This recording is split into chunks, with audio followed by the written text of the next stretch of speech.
Я благодарю вас за то, что вы нашли время и встретились с нами. شكرا لكم لقيتوا وقت تلتقوا فينا، وشكرا على إنكم فتحتوا أبوابكم إلنا. Всегда добро пожаловать. Спасибо. Моя главная задача показать нашим кавказским братьям, которые живут на Кавказе на родине, каких успехов добились черкесы, кавказцы в других странах. К примеру, в Иордании. Вы политик, работали в парламенте.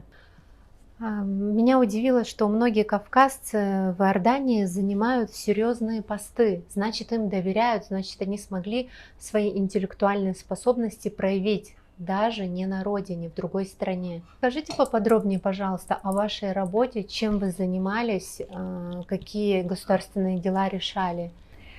Добро пожаловать. Нам очень приятно ваше присутствие здесь. Нам тоже очень приятно. И будем рады давать интервью на сегодняшний день. На сегодняшний день я являюсь главой этой молодежной организации, черкесской молодежной организации, которую создал. И на данный момент со мной присутствуют ребята, которые были тоже основателями этой организации.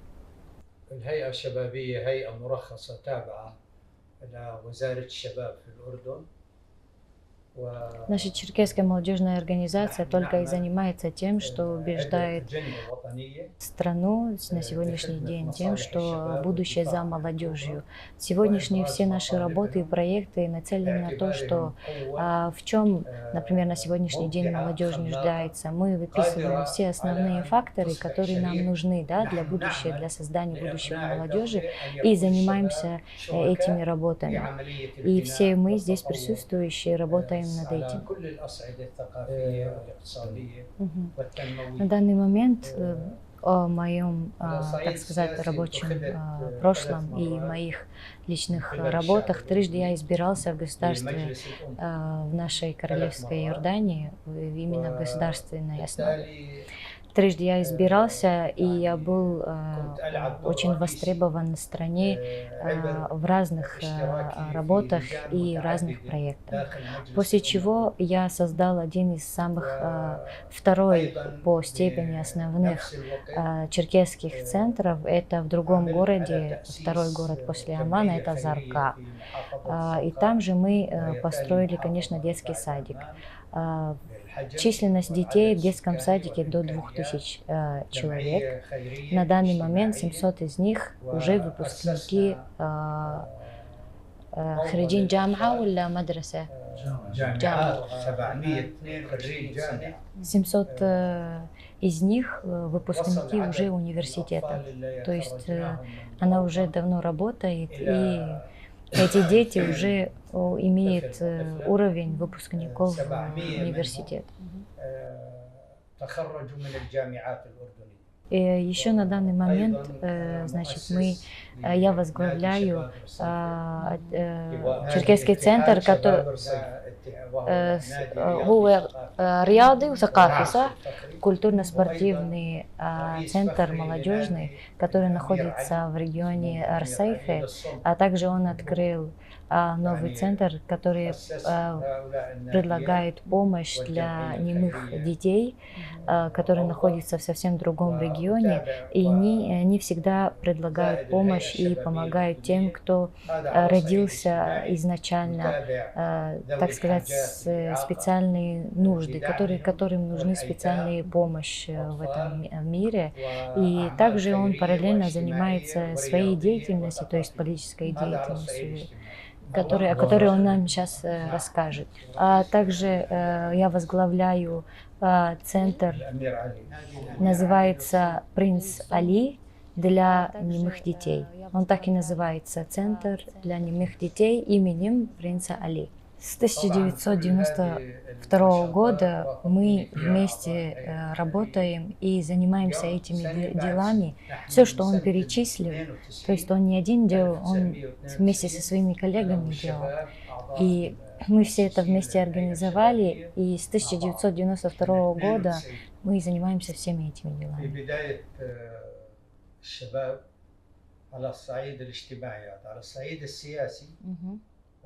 Все, что было перечислено заранее, это, конечно, в общественных организациях, в общественных делах. А что насчет политических делах, я около 20 лет, если не больше, занимался именно политической деятельностью, основываясь и регионально относясь к политике именно палестинского народа.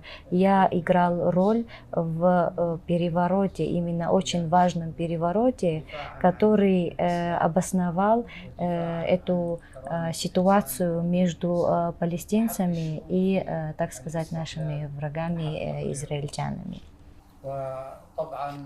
Хочешь каких-то еще сказать? Он еще может рассказать какие-то военные темы. Ты хочешь, чтобы он сказал, я бы хотела как очень. есть, да? Открыто. في окончании школы بعد ما خلصت الثانوية صح؟ اللي هي 12 سنة مدرسة صح؟ توجيه. Мы сегодня в школе были, у нас система 12 лет. После того, что я окончил 12 лет, у меня было пригласительное в Грецию. Я поехал в Грецию в качестве студента.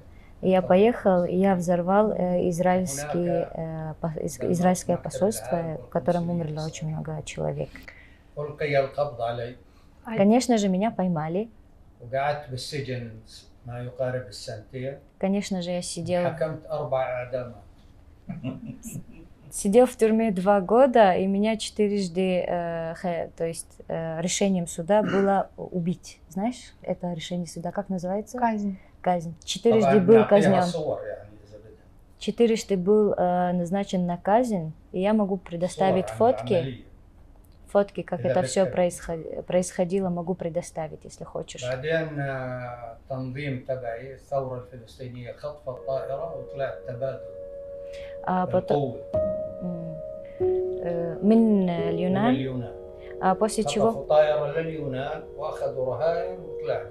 После чего было организовано, захвачен, заранее подготовлен, захвачен самолет, который ехал, конечно, в Грецию, летал в Грецию, и нас оттуда вытащили из тюрьм, мы убежали из тюрьм, и нас сюда таким образом вернули в Иорданию. Мы, конечно, черкесы, очень развиты как в политике, так и в военных техниках и в военных структурах.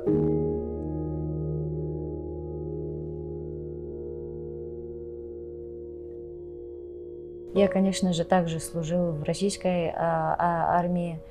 6 месяцев я прошел программу в России, которая дала мне возможность первой по степени, первую звезду, которую ему дали. И после программы, которую я прошел 6-месячную, то есть я вернулся сюда. Конечно же, Россия нас приняла, у нас были специальные подготовки также в России.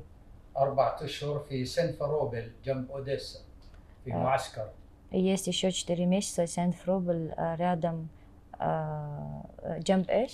Одесса. Рядом с Одессой. И там тоже мы 4 месяца нас подготовили, и к тому времени она была частью России. В такой...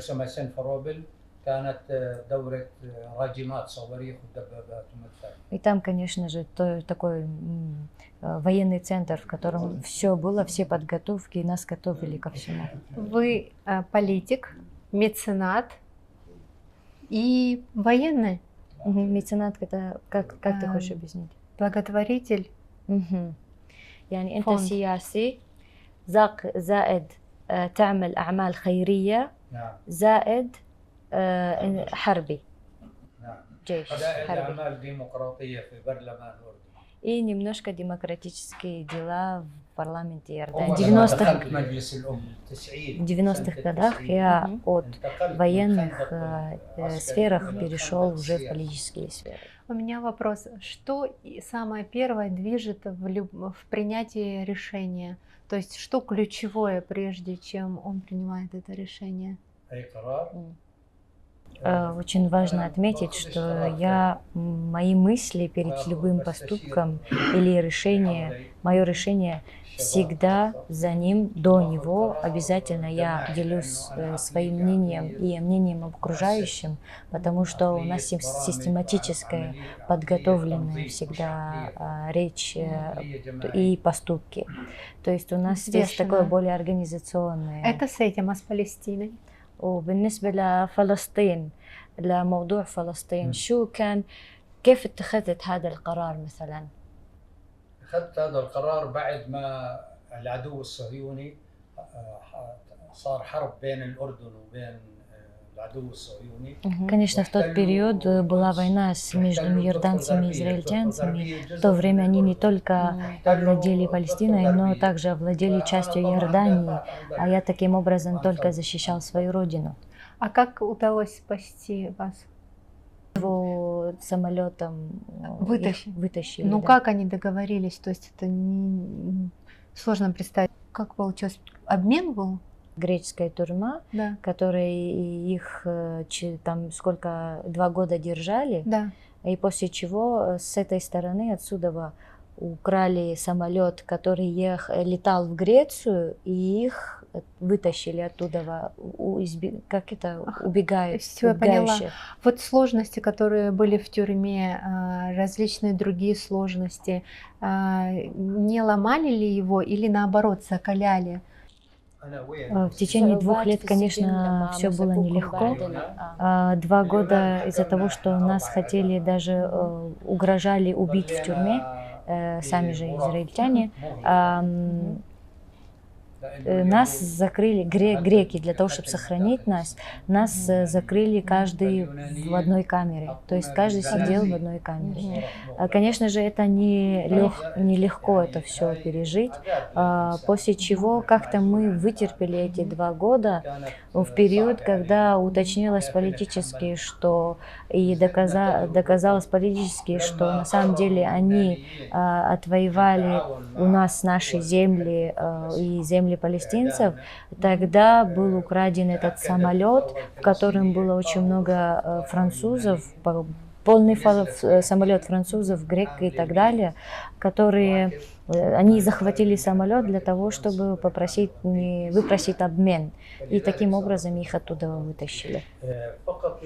На данный момент я еще хотела бы рассказать и объяснить. Во время тюрьмы у нас было всего лишь 1 день, это воскресенье, который нам дозволялось, так как внутри была церковь, нам дозволялось идти в церковь. Мы шли туда, чтобы все увиделись, поговорили немножко.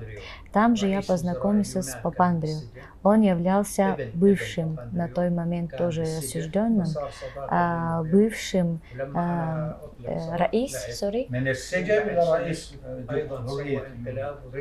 который в будущем стал президентом Республики Греции. Он сидел вместе со мной в тюрьме.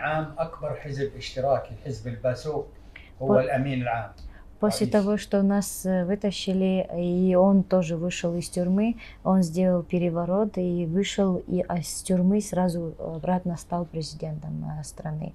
И у него была самая сильная сила в этой стране, которой он воспользовался для того, чтобы сделать переворот и предстать как президент. У вас...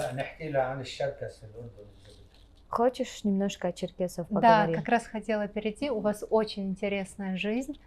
Вернемся к черкесам. Почему вы объяснили, что создаете этот фонд, чтобы развивать дальше черкесское общество? Ну, какие еще надежды вы в него вкладываете? Какой видите потенциал? Что сподвигло вас? Есть тут черкесские центры. Почему именно вы решили самостоятельно создать его с нуля?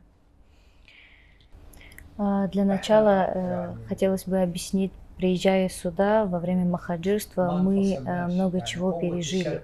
Конечно же, понимая, что переходишь той природы, которой мы проживали, в ту природу, которая находится здесь, в Иордании, сложно было изначально адаптироваться. И нас, конечно же, раскинуло по разным чуть-чуть, так сказать, тогда еще городов не было, местам. К тому времени еще Иордании не было. И когда нас раскинуло, мы понимали, что нужно было, конечно, как-то кормиться. И каждый из нас, конечно же, дома у себя занимался сельским хозяйством. То, что мы больше всего знаем. Ну и первый период, первые несколько лет по времени адаптации, которое заняло, у нас очень многие умерли по причинам малярии и всяких разных таких болезней. И очень многие тысяч людей умерло здесь и не выжило в дальнейших годах. Дальше, когда мы занимались сельским хозяйством, конечно же, понятно, любая страна, которая издает и продает продукт какой-то, она является сильным государством или сильным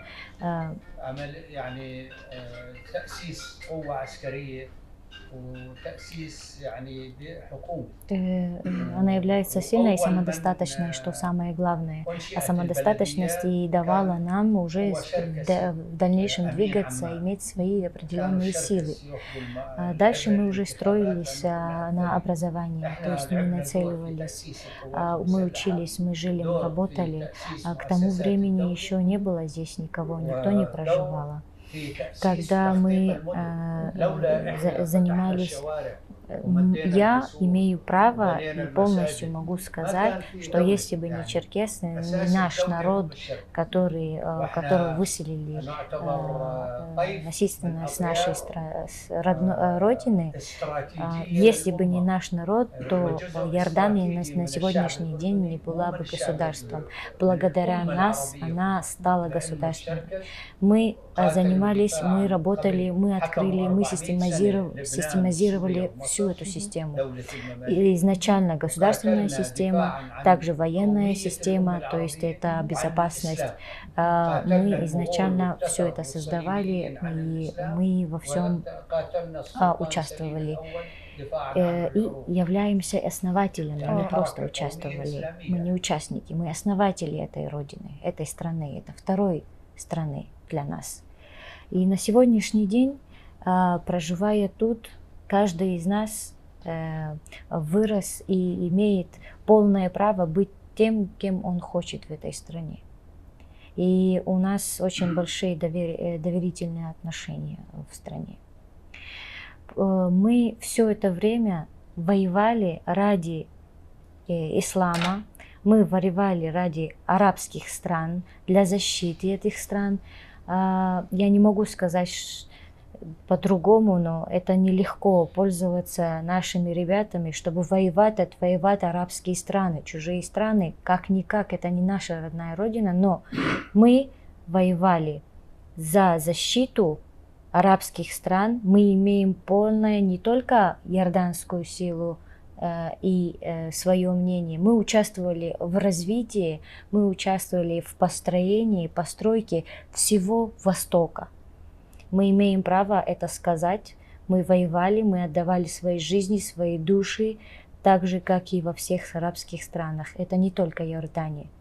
Это и в Египте, какие во время мамлюков, которые воспользовались нашим же отрядом, и мы воевали против остальных для того, чтобы сохранить тогда еще Египет. И таких войн очень много на Востоке, которые дает нам возможность говорить открыто и уверенно в себе, что мы являемся тем народом, благодаря которому построился не только Иордания, но и весь Восток и стратегия Востока. На сегодняшний день наше королевство, то есть в Иордании, дается возможность участвовать, баллотироваться и участвовать в политических действиях. В особенности он уточняет именно, например, парламентские участники. В этом году будет больше обычного, это 30 участников, которых будут принимать, то есть 30 полных мест, которых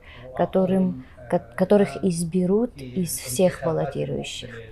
К сожалению, туда берут только те, кто имеет свои какие-то политические идеи и политические свои организации.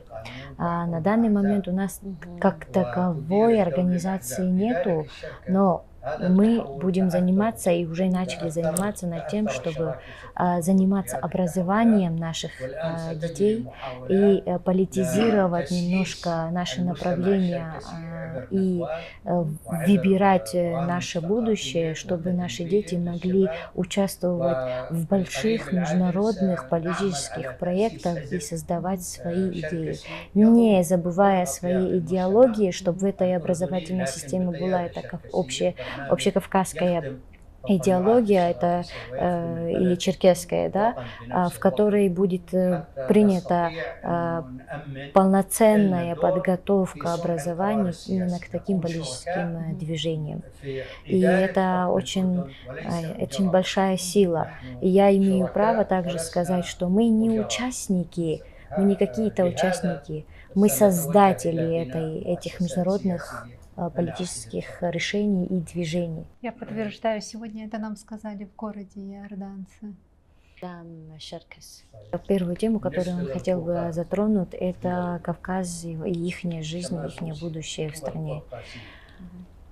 Пока каждый из них не создадит полную государственность, полную силу, полную узаконенность, полную внутреннюю, также силовые структуры, как военные, так и общественные правильные структуры. Есть в момент, когда они смогут сами стоять на ногах, открывать для себя как морские, так и воздушные транспортные пути, внутренние и наружные, пока они сами только смогут построить будущее для себя, никто ей больше не сможет помочь в этом мире. Если они сами не встанут на ноги и сами не сделают это все, то нет будущего в этом во всем. То, что я хотел сказать, для того, чтобы вернуться себе на родину, нужно вернуться на сильную родину. Сильная родина может быть нам спиной для того, чтобы мы вернулись, и эту спину даже отсюда, с любой стороны, можно почувствовать, понять, узнать, что у нас здесь есть в нашей стране. И тогда будет большое количество людей. Это во-первых. Во-вторых, насчет, так сказать, внешней и внутренней политики. На сегодняшний день силами, которые американцы пытаются воспользоваться, через кавказцев внедрят внутренние проблемы в России. То есть они пытаются превратить эти кавказские регионы, эти кавказские народности, именно пользуясь исламом, говорит неправильные вещи, называется фитна. Фитна – это когда они перефразируют то, что якобы написано, да, в священных книгах, они по-своему перефразируют, воспользуясь этим для того, чтобы сделать войну внутреннюю. И, к сожалению, эти 40 миллионов, сколько у нас там есть из проживающих мусульман, особенно на Кавказской территории, они осознают какой-то народ, и через этот народ только пытаются сделать внутренние внутреннюю, так сказать, войну в России. На сегодняшний день они пользуются всеми возможностями, как информационными, так и религиозными, так же, как и медиа-война, женский и мужской пол, которые вот могут там менять и так далее. То есть они пытаются внедрять очень неправильные мысли, пользуясь всем, особенно, говорит, особенно исламом. Поэтому нашему народу я хочу передать быть осторожными, хочу передать, чтобы они понимали, в какой ситуации сегодняшний мир находится и что, зачем может пойти. То есть и от маленькой какой-то ситуации, проблемы, что может за ней пойти, что она может за ней. Им кажется, что они, например, какие-то там, например, мусульманские какие-то подвижения делают, но на самом деле это может превратиться во внутреннюю войну, во внутренние проблемы, внутренний конфликт. Нужно быть осторожным нашему народу, и наш народ будет только костром для этой, То есть используют, да, наш народ. У меня только можно один вопрос, и уже будем завершающие. Не зависит ли это от разного положения? То есть, возможно, в Иордании, в России, в Турции везде разные отношения к самим кавказцам, в зависимости от страны. То есть, возможно, при определенной ситуации привилегий в Иордании их потенциал ценится больше, чем в другом месте.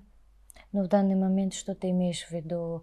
К какой-то определенной ситуации? Ну, может быть, просто я имею в виду проще так говорить, потому что в Иордании ценятся кавказцы, а дома нет.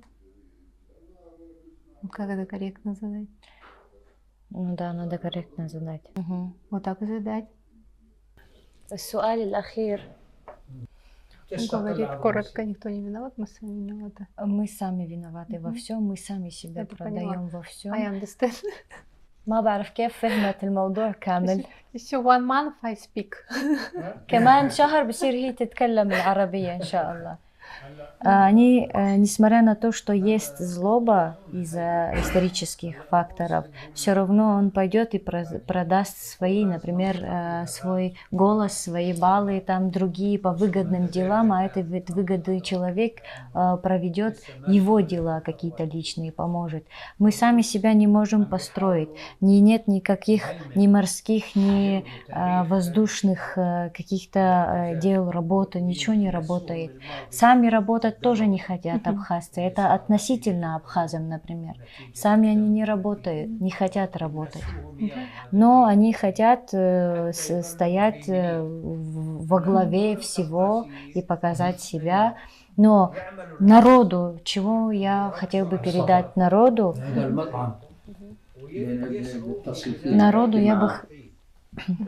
народу бы я хотел передать, чтобы они, наоборот, смотрели, развивали свою культуру, свой язык. Именно в этот момент, когда вы чувствуете, что вас разрушают или вы сами тоже разрушаетесь, основная цель, направление нужно будет развитие в наши языковые, культурные, все этнические работы. И на данный момент наш же народ внутри нашей страны виноват, потому что они, сидя, они просто хотят быть независимыми. Так не получится, это нужно держать, уметь. Мы уже идем назад так сказать, на продажу и никакого развития нет. Конечно же, не одна страна, очень много больших стран глаза смотрят на Абхазию. Мы понимаем, что у нас очень стратегическая геолокация, на которой все хотят на самом деле. Хоть это не особо открыто, кажется, что скрытно, но на сегодняшний день такие страны, как и Америка, тоже вовлечена и очень заинтересована в этом регионе, именно в этой геолокации. Они могут пересдать, они могут создать такую ситуацию, чтобы воспользоваться, например, кавказцами против русских, может быть, просто создать какую-то ситуацию, которая превратит во внутреннюю войну, после чего европейцы войдут будто бы под таким организациям, как международные организации же есть, как Красный Крест, может быть, другие организации, да, в этот момент, когда уже все в огне, они войдут, якобы хотят спасти людей, и якобы они хотят сохранить жизни людей, и на самом деле могут превратить это все в ад, то есть докончить, завершить дело до конца. Каким образом? Так же, как и в Африке, они выпустят какие-то болезни, люди просто так уже начнут умирать, думая, что это якобы из-за других факторов. И также они убили всех и в Африке. В Африке не просто так исчезла. Пока люди болели, пока у людей там воды не было, пока у людей... Вот вся эта ситуация, она созданная, потому что пока они болели, пока эта ситуация происходила, люди подпольно уже вынимали из-под земли все нужные и важные ресурсы.